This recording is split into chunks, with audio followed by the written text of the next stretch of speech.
morning, sir. I am Julia Caraldo, a nursing student here at Ilocos Polytechnic State College. May I ask for your name and birthday?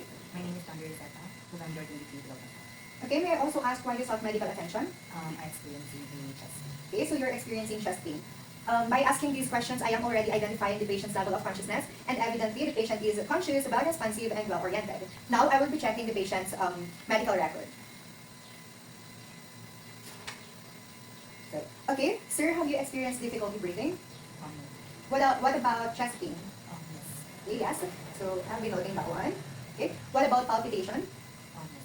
Do you have difficulty performing exercises? Okay. What about have you experienced cough? Yes. Okay. What about leg pain? Have you noticed any swelling from your extremities? What about bluish color, sir? Okay.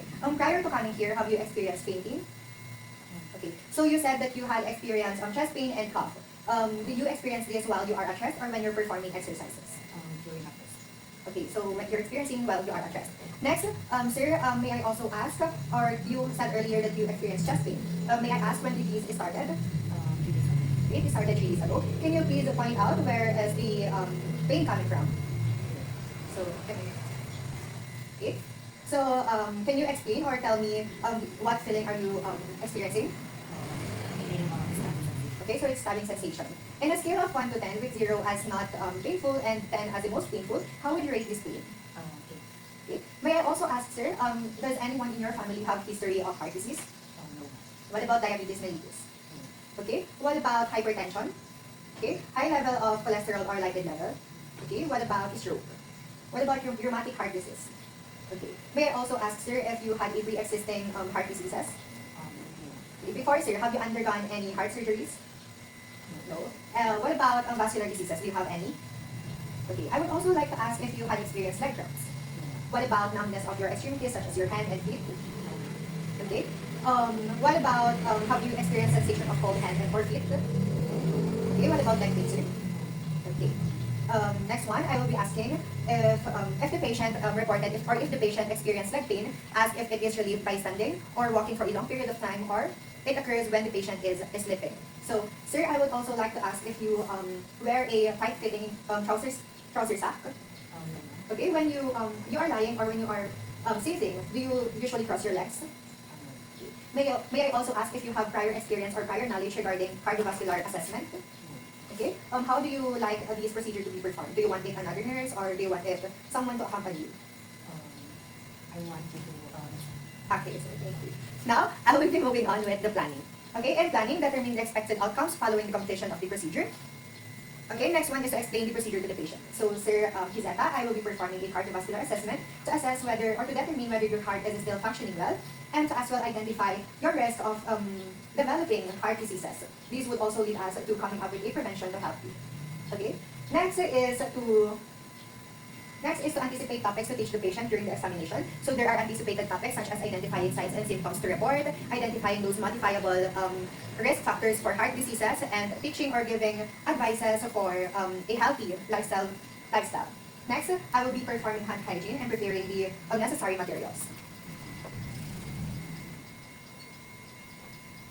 Next one, I will be providing the patient's privacy by closing the room doors and bedside curtains. One is to help the patient be comfortable and calm as possible by using a calm tone of voice and have the patient assume supine or semi-forward position. Now, I will be moving on with the implementation. First is to perform hand hygiene.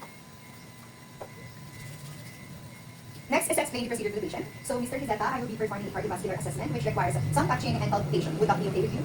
Okay. Next is to ensure that the quiet is true. Now, I will be assessing the patient's heart.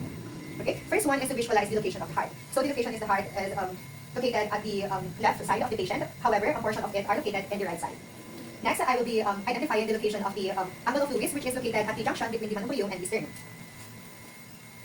So it is right here. Next one, I will now identify the location or determine the location of the anatomical landmarks, which is first the aortic area, which is located at the second right intercostal space. So just on the right side of the angle of fluids. It is here.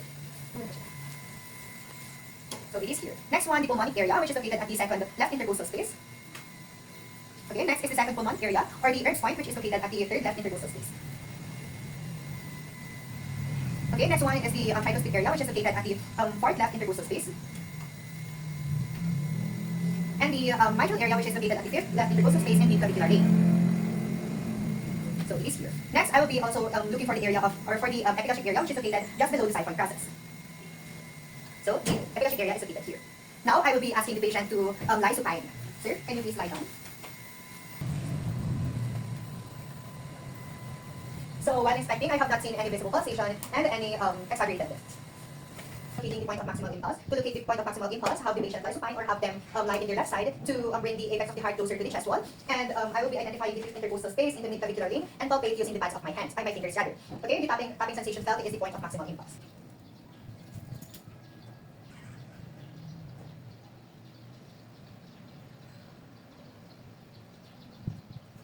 Okay, so the PMI is here. Next one, I will be inspecting the epigastric area and palpating for the abdominal aorta. So sir, it will be okay if itataas ko muna siya. So I am inspecting and I am observing that the contour of the patient is flat. I have not seen any bulges or masses. I am not also seeing any present scars, discoloration, or visible veins. Okay. Now I will be auscultating for the heart sound.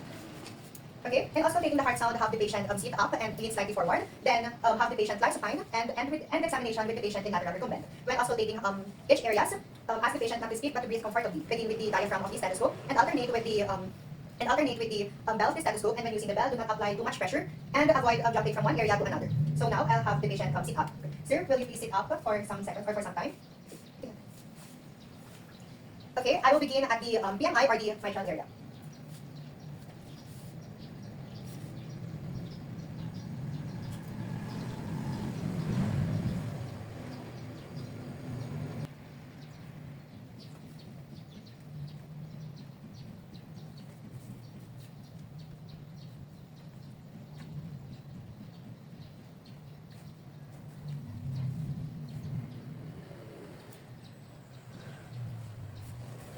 Now that I have auscultated those areas, I will now count the patient's number of beats in 1 full minute. So, okay.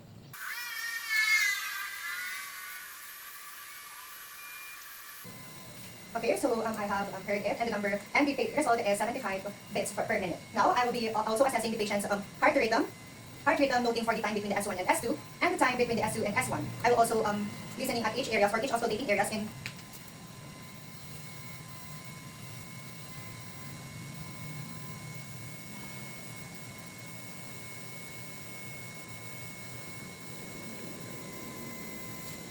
Okay, so the patient's beats or heartbeats are regular. The S1 and S2 are coming regularly.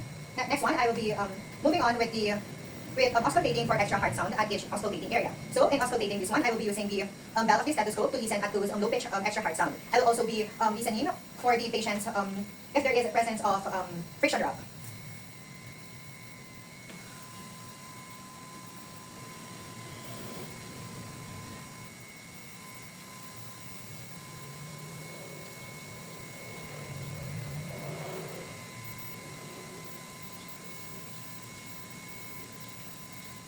So I have not heard any extra sound. There is no presence of murmurs and friction rub. Now I will be assessing the patient's neck vessel.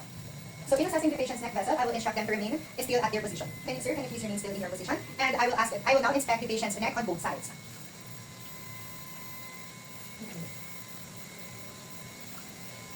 Okay, so upon inspection, I have not seen any bulges or masses. There is no discoloration, and I have not seen any scars or scratches from the patient's neck. Now I will now palpate the carotid artery. I will instruct the patient to keep their chin slightly and hold it for some time. Sir, can you please raise your chin for slightly and hold it for some time? So I will be noting for the rhythm and rate, the strength and the elasticity of the artery. So it will be graded as 0 with the absence of pulse, 1 plus with weak, 2 plus 2 as normal, and 3 plus as bounding. And the patient's pulsation is 2 plus, which is bounding normally. Palpating normally. Okay. Next one, I will be auscultating for growth. In auscultate, please exhale and hold it for some seconds. I will be auscultating your carotid artery. Okay, exhale.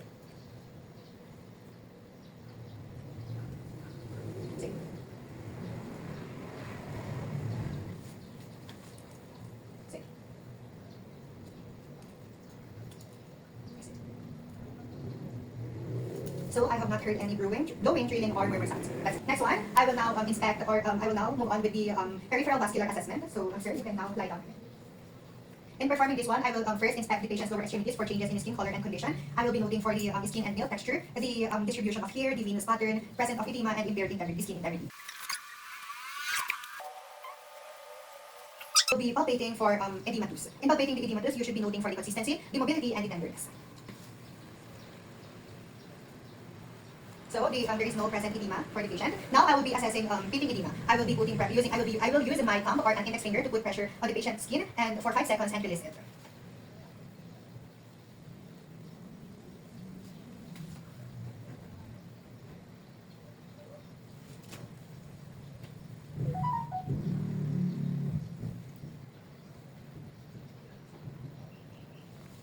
Now, I will be checking for the capillary refill. I will be putting pressure at the patient's nail bed for 5 seconds and release it. And dapat agsublihin ko na in 2 seconds.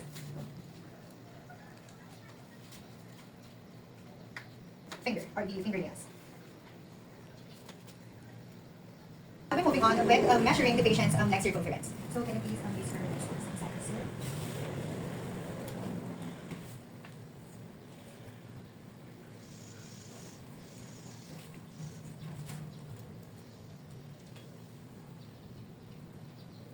So the leg circumference of the patient is equal. Okay. Sir, did you feel any pain or tenderness? Okay. Now I will be palpating for the peripheral arteries, and when palpating peripheral arteries, you should always start at the most distal one. So I will be starting at the radial.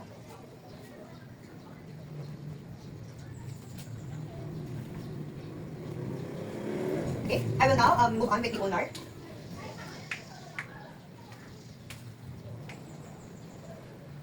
And next, followed by the brachial pulse.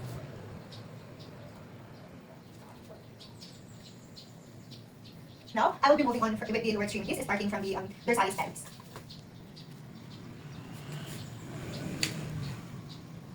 Okay. Next, I'll move on with the posterior tibial and the popliteal.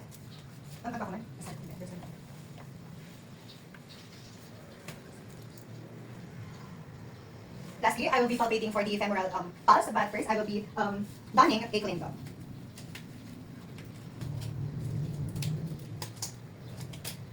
Okay.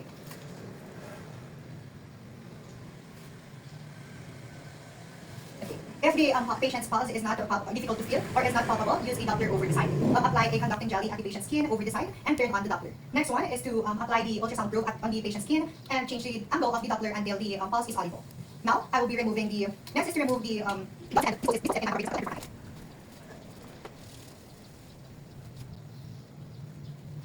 Next is to move on with the second examination or the next examination or help the patient return in a comfortable position. Next is to ensure that the nurse call system is at accessible position within patient reach and raise the bedside rails and lower the bed position at lower the bed at lowest position to ensure patient safety. Okay, for the evaluation, compare the assessment findings with the normal assessment characteristic for heart and vascular system. Next, if the patient's pulse is not palpable and the patient's heart sound is not audible, ask another nurse to confirm the assessment. Next is to have the patient describe their own behaviors that increases the risk of heart diseases or vascular disease and how to adopt the changes for better health.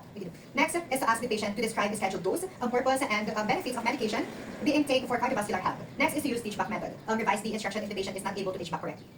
Next, for the recording, document the quality, intensity, the rate and the rhythm of the heart sound, and the quality and strength of the peripheral pulses in nurse's notes in electronic health record, or chart. Next is to document the additional cardiac output, jugular vein distension, and condition of the extremities in nurse's notes in electronic health record, or chart. Next is to document the activity level and the subjective data gathered related to the fatigue, shortness of breath, and chest pain. Next is to document evaluation of patient and family caregiving learning. Lastly, for the hands-off reporting, report immediately to healthcare provider of any irregularities of heart function and indications of impaired arterial blood flow. Lastly, is to report to healthcare provider the changes in the peripheral circulation.